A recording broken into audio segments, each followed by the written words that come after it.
પંચમહાલ જિલ્લાના ગોધરા તાલુકાના અબ્રામ પટેલના મુવાડા પ્રાથમિક શાળામાં શિક્ષણ જગતને શર્મસાર કરતો કિસ્સો સામે આવ્યો છે.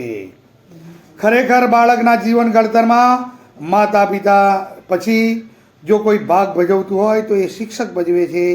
છતાં પણ અબ્રામ પટેલના મુવાડા પ્રાથમિક શાળાના શિક્ષક નશો કરીને લથડિયા ખાતા પકડાતા હડકંપ મચી જવા પામ્યો છે. ગોધરા તાલુકાના અબ્રામ પટેલના મુવાડા પ્રાથમિક શાળાનો શિક્ષક નશાની હાલતમાં ઝડપાયો હતો.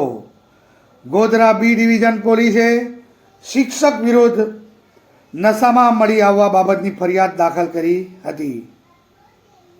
ગોધરા તાલુકાના અબ્રામ પટેલના મુવાડા પ્રાથમિક શાળામાં ફરજ બજાવતા સતીશ કુમાર બાદરસિંહ પરમાર નશાની હાલતમાં ઝડપાયા. જો શિક્ષક જ નશો કરે તો બાળકના ભણતર ઉપર અનેક સવાલો ઊભા થાય છે.